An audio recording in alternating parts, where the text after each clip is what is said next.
yang menonton video untuk presentasi kelompok 4 dari Eloriana Yulianti sama Maria Teresia tentang jadwal dan makan nutrisi bayi balita dan balita. Silahkan berdoa dulu sebelum belajar. Oke. Baik, teman-teman, izinkan saya membuka ya. Assalamualaikum warahmatullahi wabarakatuh. Selamat malam, selamat belajar teman-teman dimanapun dan di waktu yang mungkin teman-teman bisa menonton video ini. Terima kasih atas waktunya untuk menonton ya video presentasi kuliah ini. Sebelum kita lanjut ke presentasi, ada beberapa hal yang mau saya sampaikan terkait pertanyaan-pertanyaan minggu lalu.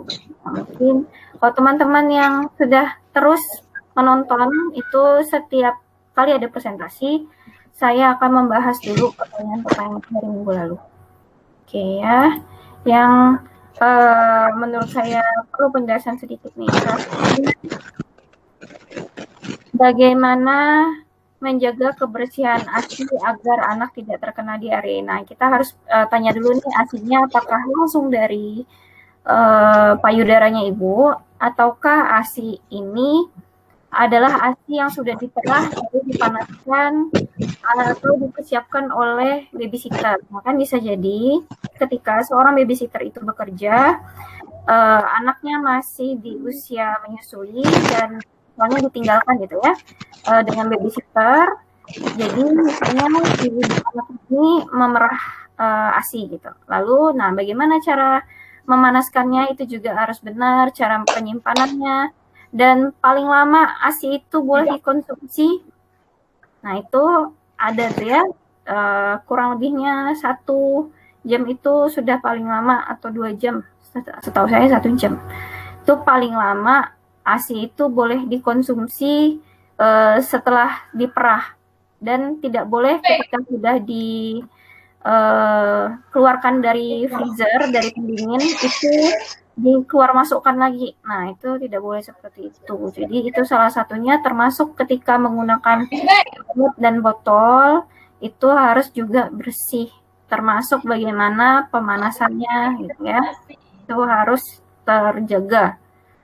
Lalu kebersihan popok. Eloria boleh sebentar dimatikan sebentarnya presentasi itunya mikrofonnya sebentar saja. Oke, kasih ya. Nah, lalu dampak jika tidak membersihkan popok dengan baik ya, tentunya jadi sarang penyakit. Lalu penyakitnya bisa menyerang sampai kemana, sampai ke tidak hanya kulitnya si anak, mungkin kan kita sering dengar ruam popok, nah tidak hanya ruang pada popok di sekitar popok saja, tapi bisa sampai mengganggu ke organ-organ sekitar situ, misalnya kantung kemihnya si bayi gitu ya, itu jadi bisa bermasalah. Selain penyakit kulit, ya bisa terinfeksi sampai ke dalam. Lalu selain itu ya tidak nyaman lah pastinya ketika bayi sudah merasa tidak nyaman, sudah pasti jadi rewel ya, tidak gampang tenang karena bayi itu rumusnya enggak banyak sih ya komunikasinya melalui tangisan itu. Tidak lapar, ingin diganti popok, ingin digendong, terus misalnya kedinginan atau kepanasan, tidak nyaman itu ya. Nah itu bayi itu komunikasinya seperti itu. Nah salah satunya berarti kalau popok ya harus benar-benar bersih ya. Dari ini juga termasuk dari kelembapan itu harus bersih, harus benar-benar kering. Meskipun, nah ini mungkin teman-teman boleh cari tahu lagi tentang menggunakan popok dan bayi itu dibedaki, kasih bedak biasanya kan. Nah itu sudah ada studi-studi yang menunjukkan kalau bedak yang berbahan dasar itu sebutannya kita kalau orang dulu tuh nyebutnya kan talak gitu ya, tak talk itu bahan dari mineral yang banyak sekali studi yang sudah menunjukkan kalau itu ada hubungannya dengan kanker. Nah, itu makanya sekarang orang-orang sudah banyak lebih meninggalkan bedak untuk dipakaikan di bayi. Jadi asal terjaga saja keringnya si badan bayi gitu ya, apalagi ketika pakai popok, itu sebenarnya sudah cukup daripada bayi dibedaki dan itu ada risikonya. Oke, tadi terus kebersihan secara secara psikologis. Ya kalau secara psikologisnya intinya bersih gitu ya. Bersih, bayi itu pasti akan lebih merasa nyaman, jadinya terhindarlah jadi dari rasa tidak nyaman itu, jadi lebih ceria pastinya itu ya. Selain mungkin ada yang lain-lain, misalnya ya orang juga lebih senang gitu dekat anak tersebut ketika anak itu bersih dan harum gitu ya. Oke, itu saja penjelasan saya untuk pertanyaan minggu lalu. Baik, sekarang kita waktunya mendengarkan presentasi dari Maria sama Elleria. Ini siapa yang duluan? Saya Bu Maria Theodosia. Oke, silahkan pada Maria untuk menjelaskan yang pertama ya. Jadi selamat sore, selamat malam. Jadi di sini saya akan menjelaskan tentang pengertian bayi. Bayi adalah sebutan untuk anak usia 0 sampai 1 tahun. Yang seperti kita ketahui pada masa bayi ini makanan terbaik bagi bayi adalah ASI. Namun dengan bertambahnya umur bayi dan tumbuh kembang bayi, sehingga bayi ini memerlukan energi dan zat gizi yang lebih, yaitu yang melebihi ASI. Dengan begitu kita bisa memberinya makanan tambahan pendamping ASI atau biasa disebut dengan MKASI. Lanjutnya, kemudian macam-macam. Jadi ada beberapa makanan yang bisa diberikan pada bayi. Itu yang pertama ASI atau air susu ibu. Jadi ASI ini mempunyai banyak manfaat, terutama bagi ibu, yaitu bisa menciptakan kedekatan atau bonding antara ibu dan anak, serta juga bisa membantu tubuh ibu dalam mengontrol pendarahan setelah melahirkan. Kemudian bagi anak, ASI ini bisa membantu anak dalam menaikkan berat badan atau mengontrol berat badan. Kemudian ASI menyediakan nutrisi lengkap, jaminan asupan higienis dan aman, serta membuat bayi tumbuh sehat dan cepat. Kemudian yang selanjutnya adalah komposisi ASI. Komposisi ASI di sini ada 3, yaitu kolostrum, ASI transisi, dan ASI matur. Yang pertama ASI kolostrum. ASI kolostrum adalah ASI yang dihasilkan pada hari pertama sampai ketiga. Jadi pada ASI kolostrum ini, ASI ini biasanya berwarna kuning dan bertekstur kental dan lengket. Jadi kandungan yang terdapat dalam ASI kolostrum ini adalah adanya protein, vitamin A, nitrogen, sel darah putih, dan beberapa antibodi. Kemudian yang kedua, ASI transisi. ASI transisi ini adalah ASI yang dihasilkan mulai pada hari ke-4 sampai hari ke-10. Jadi pada ASI transisi ini mengandung lemak yang tinggi, laktosa, vitamin, dan kalori yang jumlahnya lebih banyak daripada ASI kolostrum. Kemudian yang ketiga, ASI matur, yaitu ASI yang dihasilkan mulai pada hari ke-10 dan seterusnya. Jadi pada ASI matur ini dia berteksturnya lebih cair dan mengandung lebih banyak air dari ASI transisi. Jadi kandungannya itu kira-kira adanya 90% air dan 10% karbohidrat, protein, dan lemak.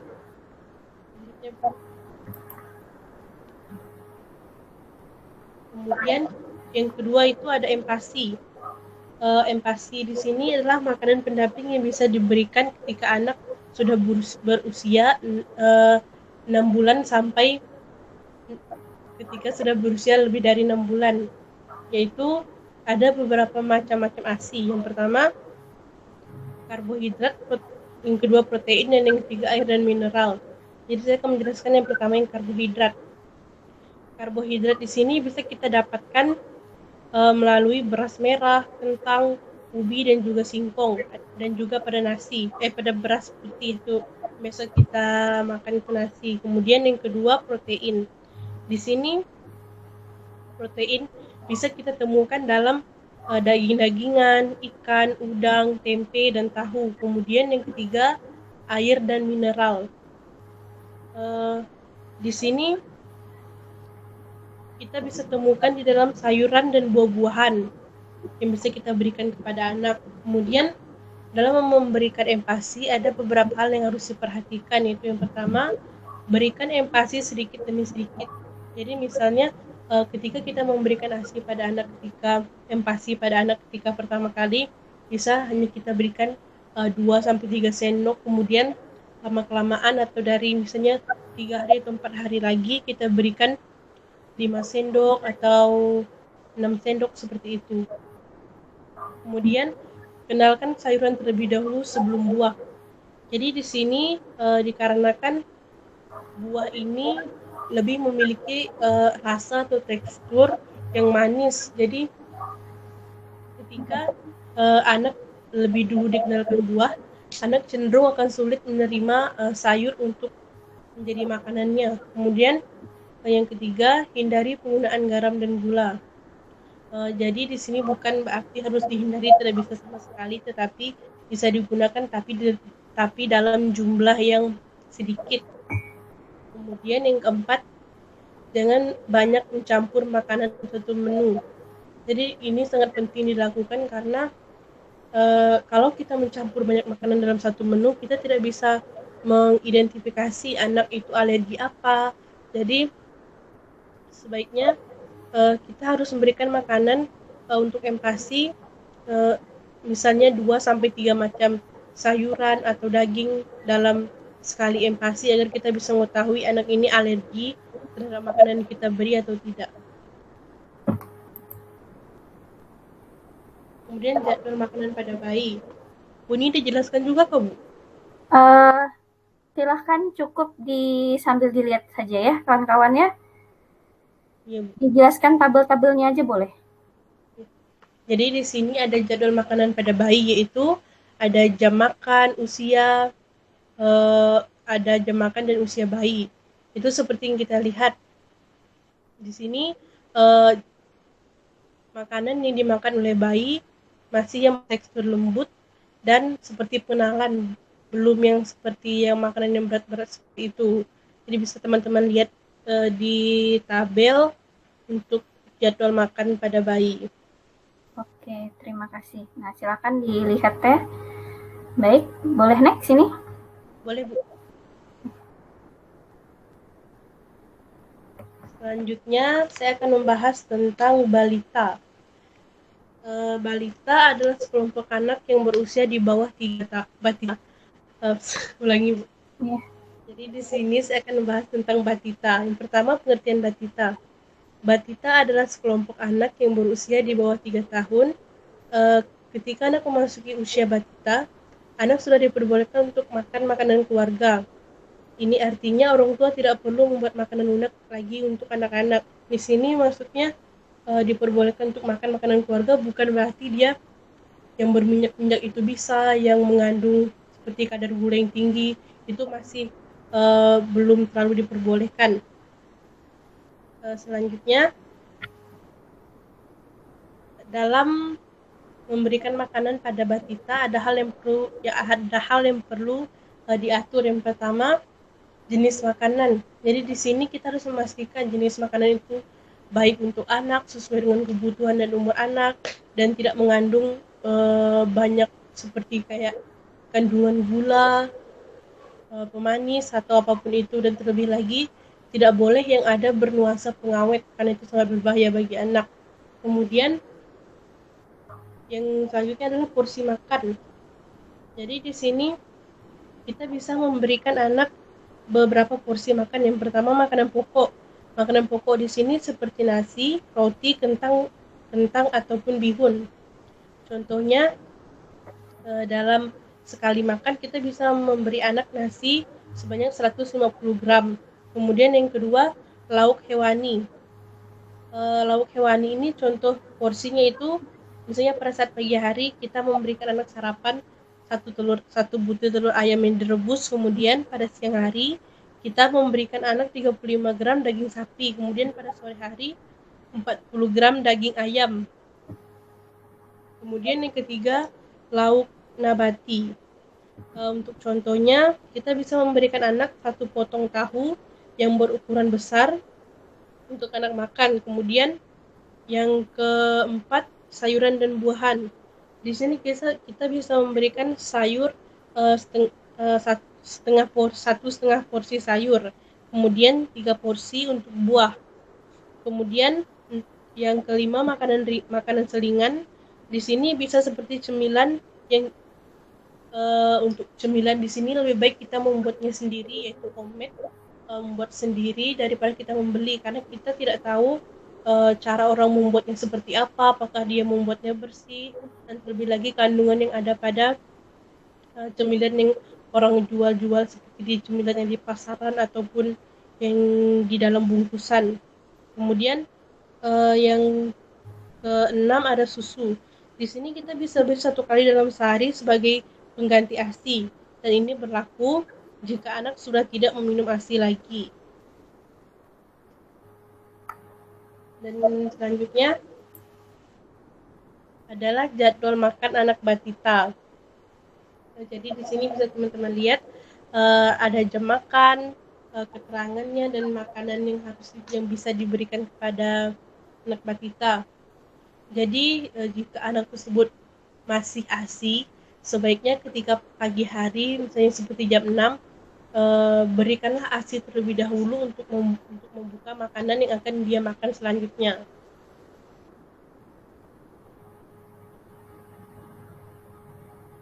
Sudah. Iya, saya next lagi ya. Selanjutnya kepada penyaji Eloriana, saya persilakan. Oke, silakan Eloriana, langsung dilanjutkan. Pengertian pelita. Pelita adalah kelompok anak yang berumur di bawah 5 tahun. Pada masa ini, anak menerima makanan dari apa yang disediakan ibunya. Dengan kondisi demikian, sebaiknya anak pelita diperkenalkan dengan berbagai bahan makanan. Selanjutnya, pertumbuhan masa pelita lebih besar dari masa usia persekolahan sehingga diperlukan jumlah makanan yang relatif lebih besar. Sini ada macam-macam makanan bernutrisi bagi balita, dibagi menjadi 3. Yang pertama itu karbohidrat. Untuk menunjukkan aktivitas anak, kebutuhan jumlah energi yang memandai salah satu sumber karbohidrat berguna lain dari karbohidrat adalah membantu tumbuh menggunakan protein dan lemak. Yang kedua itu protein. Protein adalah mengandung dalam makanan ini berperan sebagai zat pembangunan untuk membantu berat dan tinggi badan balita. Yang ketiga itu air dan mineral. Air mineral terdapat pada sayuran dan buah-buahan. Kedua jenis makanan ini berperan sebagai zat pengaturan.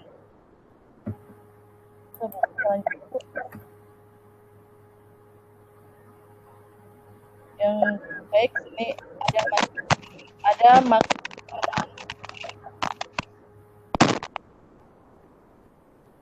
makanan bagi balita dibagi menjadi 3, yaitu zat pembangunan, zat pengaturan, zat tenaga. Oke, saya akan menjelaskan zat pembangunan. Protein sebagai zat pembangunan bukan hanya untuk pertumbuhan fisik dan perkembangan orang-orang dan jaringan tumbuhan termasuk otak dapat berjalan seperti yang diharapkan. Baik, di sini akan menjawab selanjutnya zat pengatur.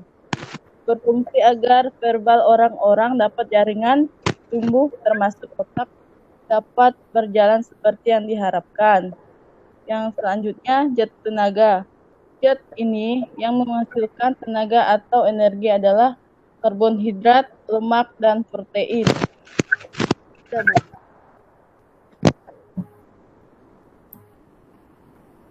yaitu makanan yang harus dihindari untuk diberikan kepada anak dibagi 3, yaitu makanan yang terlalu berminyak dan pengawet. Yang kedua itu jajanan. Yang ketiga itu pengurangan penggunaan garam.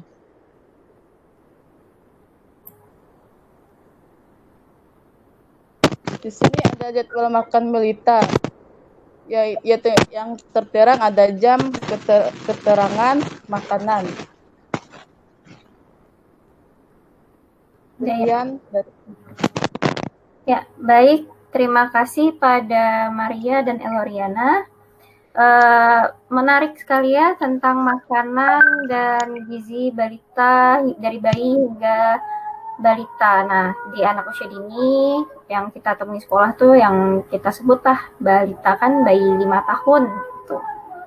Nah, ini yang menarik teman-teman. Ada sedikit tadi penjelasan. Nah, ini jangan mencampur makanan yang terlalu banyak dalam satu menu.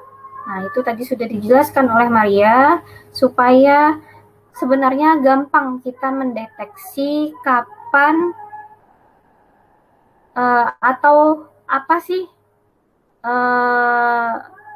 alerginya si bayi. Nah, kan kalau kita terlalu sering mencampur-campurkan makanan atau terlalu cepat gitu ya mengganti makanan, itu biasanya susah, tiba-tiba kulit bayi misalnya merah gitu ya, itu akan susah untuk mendeteksi apa jenis alergi yang dimilikinya ketika kita mencampur-campurkan makanannya, terlebih yang biasanya menyebabkan alergi itu kan zat-zat protein ya, apakah itu susu, apakah itu telur, apakah itu misalkan udang atau ayam gitu. Itu yang harus tidak boleh dicampur-campurkan. Jadi bisa dibilang ketika anak bayi ya khususnya ketika itu MPASI atau makanan pendamping ASI itu dicobakan satu persatu dulu dan dicobakan dalam beberapa hari. Idealnya seperti itu. Misalnya dalam 3 hari tidak ada reaksi apa-apa, boleh berarti ya dibuat daftarnya, dicentang. Oh, bayi ini misalnya tidak alergi terhadap ayam. Nah, itu sudah tahu datanya.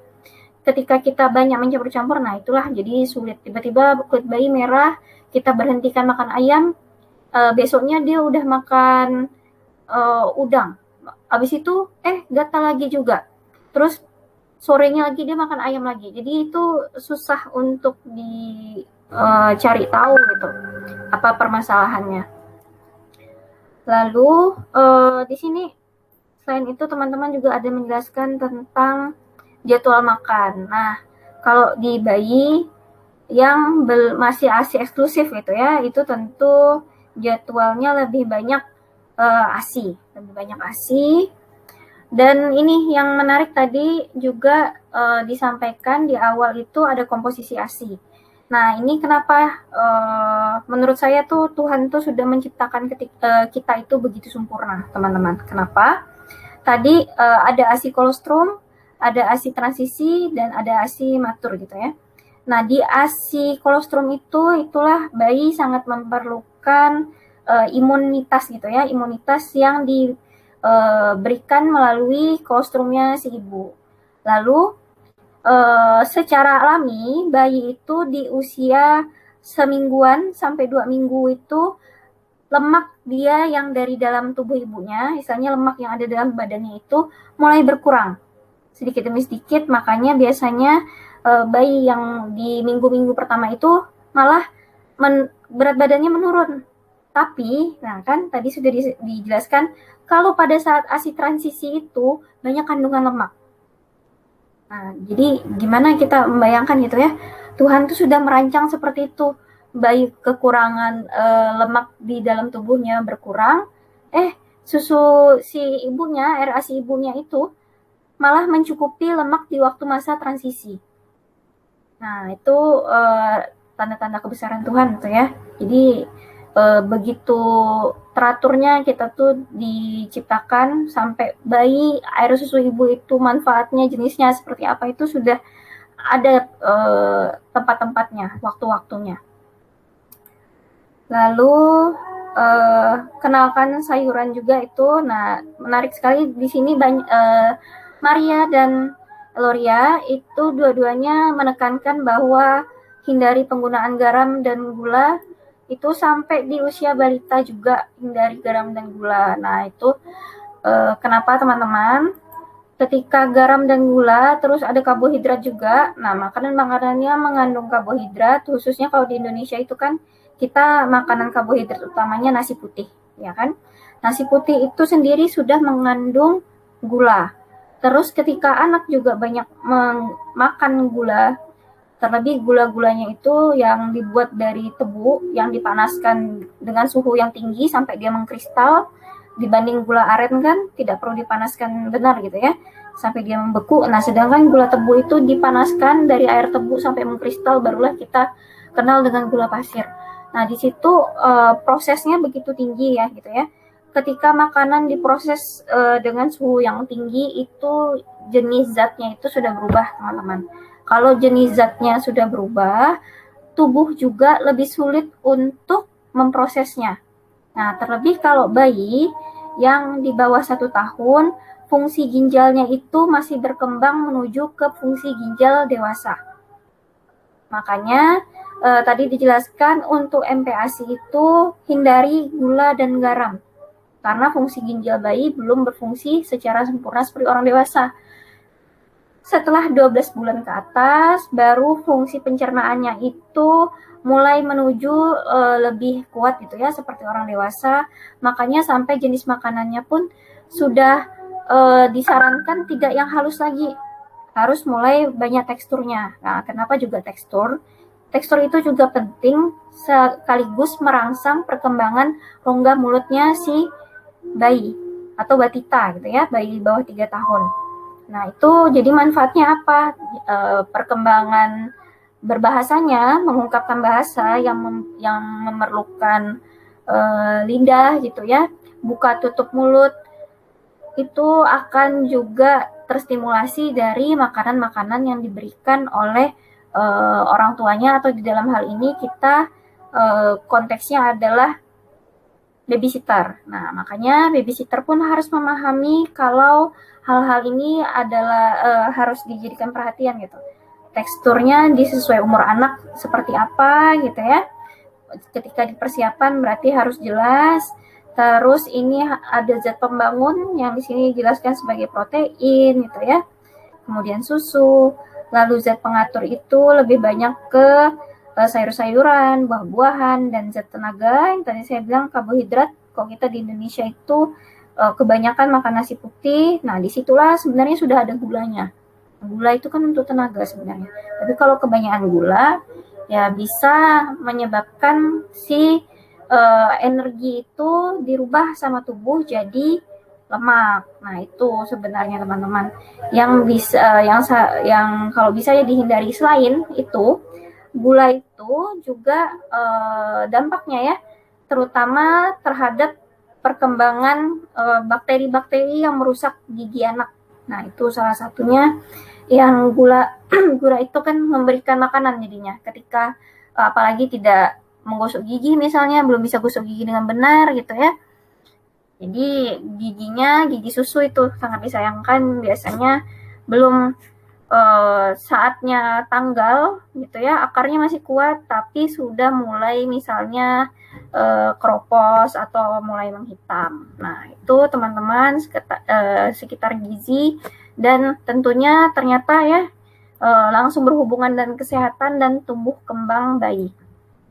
Baik, pertanyaannya sudah terkumpul ya, Maria sama Eloria ya. Akan saya posting bersama video ini. Segera juga dengan presensinya. Baik. Silakan ditanggapi ya pertanyaan teman-temannya.